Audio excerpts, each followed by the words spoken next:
Jiangxi, China. Relentless rain has swollen rivers and pushed water levels at Poyang Lake far beyond their normal range, spilling across fields, townships, and city streets.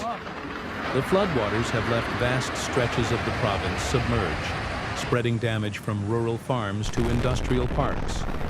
What began as rising tributary currents soon grew into full surges that swamped dikes and overtopped canals.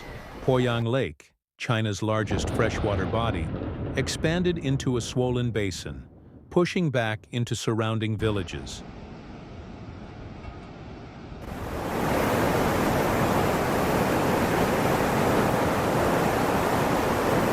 Crews rushed in with pumps, sandbags, and heavy equipment, reinforcing embankments, while drainage systems in nearby towns buckled under the strain. Across the countryside, the destruction has been severe. Thousands of hectares of rice paddies disappeared under muddy water, their green shoots flattened. Vegetable plots were washed away, and fish ponds burst, releasing entire stocks downstream. Farmers now face clogged irrigation channels, ruined machinery, and fields chalked.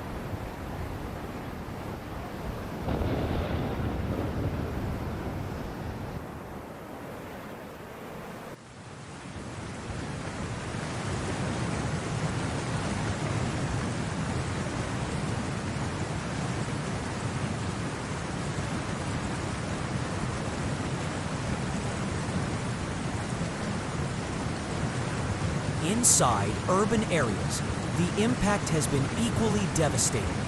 Streets in Nanchang and Zhujiang turned into shallow canals, leaving buses and storefronts stranded. Underground garages, power rooms, and air conditioning units were submerged, while shopkeepers struggled to save equipment and inventory.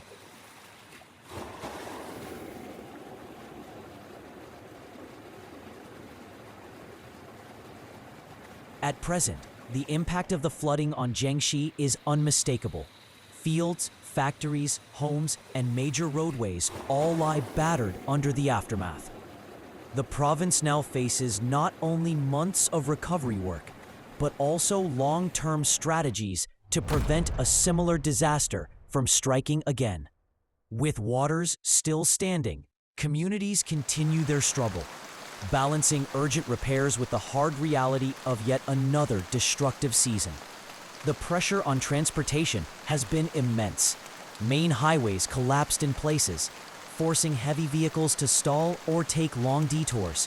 Rail services slowed dramatically or were halted altogether across waterlogged plains.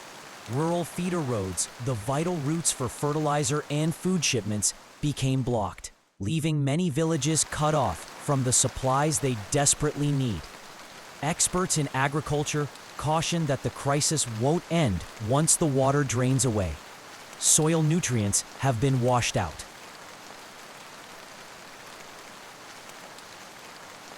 Water lingered longer than expected, soaking plaster, warping wood, and rendering entire blocks unusable. Local industries were also crippled. Smaller factories in low-lying zones halted production as machinery was soaked and supply lines cut.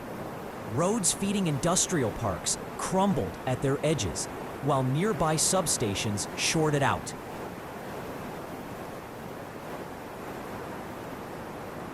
Leaving districts without stable power. At riverside ports, cranes stood idle as barges waited for conditions to improve. Transportation networks strained under the pressure. Provincial highways suffered washouts, leaving heavy trucks stranded or rerouted for miles. Trains slowed or stopped entirely across sodden plains. Rural service roads.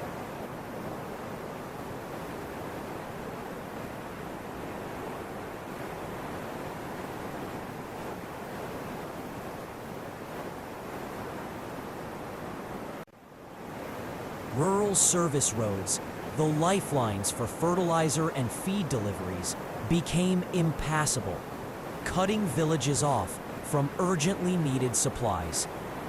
Agricultural experts warn that the damage will not end when the water recedes. Leached nutrients, lodged crops, and spreading pests could ruin future harvests.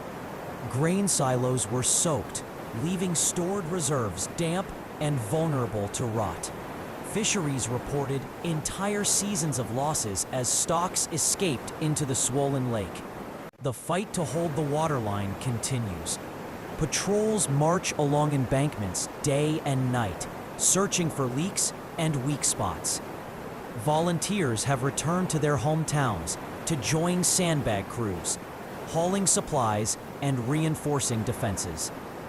The sheer length of Jiangxi's levees makes the task monumental, and seepage remains a constant risk. Engineers point to Poyang Lake as both shield and source of danger. Designed as a natural storage basin, it absorbs pressure from 5 rivers before emptying into the Yangtze.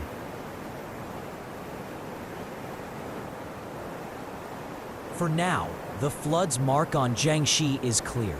Farms, factories, homes, and highways stand damaged. The province faces months of restoration work and years of planning to reduce the risk of such destruction repeating. As the waters linger, the people endure, balancing urgent repairs with the lessons of another punishing flood season. Thanks for watching Extreme TV, where we explain the facts behind nature's most intense moments. If you found this report useful, please like, comment, and subscribe. Your support helps us continue bringing reliable coverage. Stay informed, stay safe.